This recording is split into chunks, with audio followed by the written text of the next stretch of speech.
A thrilling finish at Harvard to begin the NCAA Tournament. Maggie Steffens is an American athlete, and American Latino visits with five-time Olympian Tony Azevedo, all next on the Counterattack.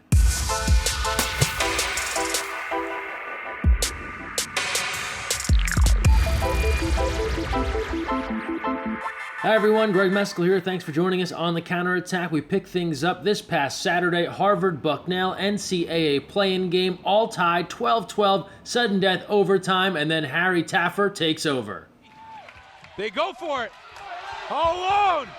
Taffer, the captain, swims inside. Rise. Score! The captain, Harry Taffer, in Harvard, in their first ever NCAA tournament game, advances. The Crimson win it 13-12. What a dramatic finish, and that sets up this week's action as we go into two more play-in games coming up tomorrow in Berkeley. So Harvard, they advance to meet UC Davis. We already knew that Cal was going to host Pomona-Pitzer, and that all leads into an updated bracket. USC and UCLA still sitting idle, waiting for their opponents come this Saturday, and then we'll have the NCAA championship decided this coming Sunday. Keep in mind, Saturday and Sunday's games are broadcast live on ncaa.com. We'll be there and have reaction next week on the Counterattack. Sticking with the college game, we go Collegiate Club, and congrats to Lindenwood University out of Missouri on their third straight Collegiate Cup men's water polo crown. They defeated Long Beach State 9-5 earlier this month, and a celebration in the water, a third straight crown for Lindenwood. Congrats there, and now we keep it moving. A brand new head coach for Cal State Northridge women's water polo. Former assistant coach Matt Warshaw comes back to take over as the head coach. He'll lead the Matadors come this spring in the 2017 women's college water polo season. If you followed Team USA during their magical run to gold in Rio in 2016, you may have felt like you knew everything there was to know about the team and especially their captain, Maggie Steffens. But the syndicated program American Athlete visited with Steffens to get a little bit more of an in-depth view on perhaps the best water polo player in the world. Under this table, I am having a karate contest with three other people. And she's competing for more than just her country. No one's been a three-time gold medalist on the women's water polo team. Could that be me? Maybe. I'd love to do that, you know? Sharing that with people that share that same motivation, that's what carries you. I love being a part of something bigger than myself. And that's what you get when you're on Team USA, and that's really a champion's mentality, is that family you create and constantly finding that new mountain and remembering that you're representing a name, but more names than one. And, I hope to do that many more times. I don't care what it takes, but I look forward to that opportunity. Since we're talking Team USA captains, only fitting we go from Maggie Steffens to Tony Azevedo. Azevedo returned home to Rio this summer to lead Team USA at his 5th Olympic Games. American Latino profiled Azevedo and all the unbelievable things he's done in a storied water polo career. The true idea of amateur sports is the Olympic Games, and I love that about it. I was only 18 in my first Olympics, and I remember there was the World Championships in Sydney, Australia, right before the first Olympics in Sydney, Australia. And there was a tournament, and I played terribly. And I was really afraid that was going to be it. I didn't perform in my first big event, and now the next one in the Olympics, they wouldn't give me the chance. So that whole year I spent trying to get myself bigger, stronger, faster, as fast as I could, and really stay focused mentally. And then I made the team. In my first Olympics, I had 14 goals and was the second leading scorer on the team, and 8th or 6th leading scorer in the world, and it was an amazing experience.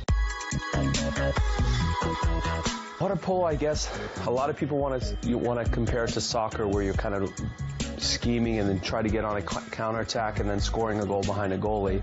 But I like the idea of basketball because we have a center, we have guys around, we have kind of a guy that stays on the point, then we have shooting guards from around.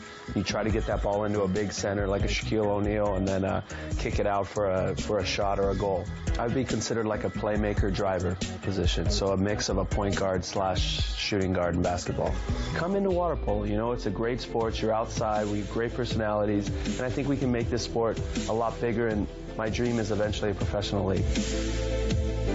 And now we go to the pool in Loretto, Pennsylvania on the campus of St. Francis University. You often hear about the football team in high school challenging one of the water polo teams to a game, but how about in college, the men's volleyball team taking on the women's water polo team? The St. Francis University women's water polo team starting play in 2017, but gearing up here against the men's volleyball team. No surprise here, the water polo team wins this one 14-6 thanks to the Red Flash for sending in this footage.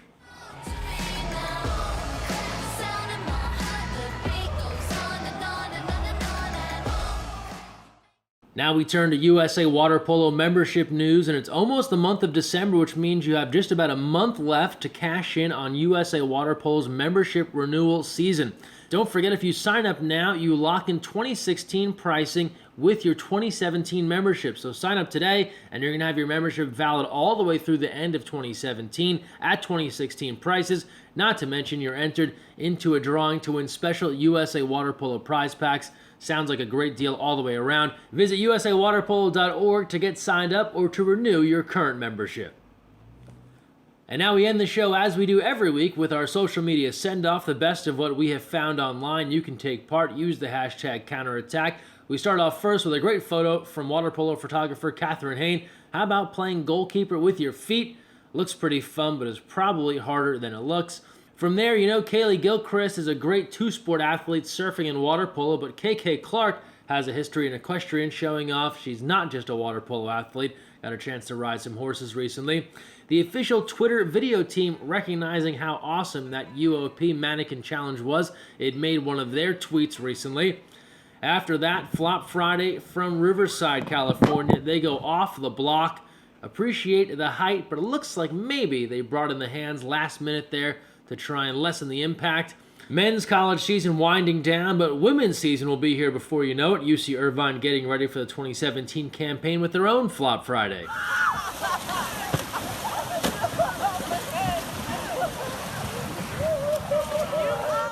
2016 Olympic gold medalist Rachel Fatal visiting a local school in her area to share some of the Rio fun, and some of the Spanish teachers there trying to make off with the gold medal. Don't worry, I'm sure Rachel got it back after this photo. And then a crazy stat here via Brilliant Maps on Twitter. Every Olympic men's gold medalist since 2000 has been born in this exact area on the map. No surprise here, as Hungary, Croatia, and now Serbia have dominated in the Olympic Games on the men's side. I can only hope that that map shifts to the United States come 2020. And that's all for the social media send-off this time around. Thanks for all your submissions. Don't forget to use the hashtag counterattack. We'll feature your stuff right here on the show next week. That's going to do it for this week's episode of The Counterattack. Thanks for watching, and don't forget, when you're on The Counterattack, look weak side.